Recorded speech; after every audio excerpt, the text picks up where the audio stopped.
Hello বন্ধুরা, তোমাদের কালকে বলেছিলাম যে পরে ভিডিওতে তোমাদের দেখাবো কিভাবে পুজো দিলাম। তাই সকালবেলায় দেখো ঘুম থেকে উঠে স্নান করে আমি, মেয়ে আর বোন বেরিয়ে পড়েছি। তখন বাজে হচ্ছে 6টা 10-15, মানে এতটাই সুন্দর বাইরের ওয়েদারটা, খুব ঠান্ডা লাগছে। তা আমি তো সোয়েটার গায়ে দিয়ে নিয়েছি, বোন আর দেয়নি।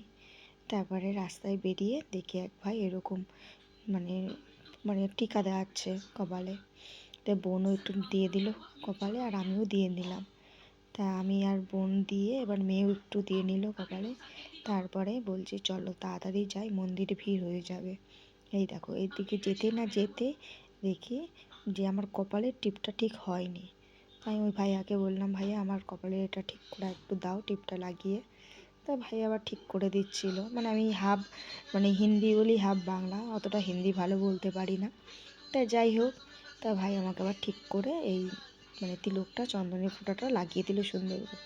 আর এই দিকে দেখো সকালবেলায় সবাই এরকম জয় শ্রীরামের পতাকা নিয়ে এই দেখো সবাই বেরিয়ে পড়েছে। আর এদিকে বোন আর মেয়ে তাড়াতাড়ি করে হেঁটে যাচ্ছে। তারপরে যাই হোক, আমরা এবার পুজো দেবো বলে বাটা নিতে এসেছি। তা বোনকে বললাম, বোন তুমি নাও দরদরি করে। এবারে যাই হোক, ওখানে কিলো হিসাবে এরকম হিসাবে বিক্রি হয়। তারপরে দেখো বাইরের ওয়েদারটা কত সুন্দর, অত সকালে গিয়েও দেখি কি ভিড়। এইদিকে আমাদের বাটা তো নেওয়া হয়ে গেল, মালাও কিনে নিয়েছি। তা আমি, বোন আর মেয়ে একটু ফটো তুলে নিলাম। এবারে দেখো মন্দিরটা অনেকটাই উঁচুতে, কতগুলো সিঁড়ি বন্ধুরা তোমরা দেখো। তাই যাই হোক, অত ভোরেও এসে মন্দিরে এতটা ভিড় আমি ভাবতে পারিনি। ওই যে বোন নমস্কার করে উঠলো, আর মেয়ে তো আগেই উঠে গেছে। অনেকগুলো সিঁড়ি। আর দেখো কারোর সঙ্গে কারোর যাতে ধাক্কাধাক্কি না হয়, দেখেছো কি সুন্দর। এই দেখো ব্যারিকেড করে দিয়েছে যাতে সবাই লাইন করে করে যেতে পারে। এতটাই সুন্দর সিস্টেম, আমার তো খুব ভালোই লাগলো। আর দেখো মন্দিরটা দেখো বন্ধুরা কত সুন্দর, আমি অবাক হয়ে গেছি। আর এই যে জয় বজরংবলীর এই যে। তাই যাই হোক, ওই ভিড়ের মধ্যে ঠেলাঠেলি করে যাই হোক বাবার পুজোটা দিলাম। এতটাই ভিড়, দাঁড়াতেও পাচ্ছি না। তাড়াতাড়ি করে পুজো দিয়ে দেখো এবারে আমরা বাইরে চলে এসেছি মন্দিরের ভিতর থেকে।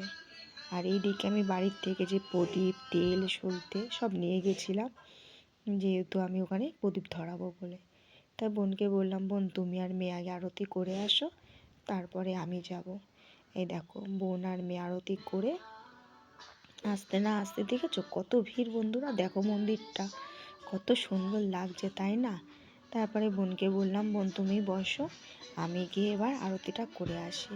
ভাগ্যিস আমি এই প্রদীপ আর তেলটা নিয়ে গেছিলাম, ওখানে এটা না পাওয়া যায় না। তোমরা যদি কেউ যাও তাহলে এই প্রদীপ আর সলতে তেলটা নিয়ে যেও। আর আরতি করতে করতে সত্যি এত ভিড়, তার মধ্যেও করতে পেরে খুব ভালো লাগলো বন্ধুরা।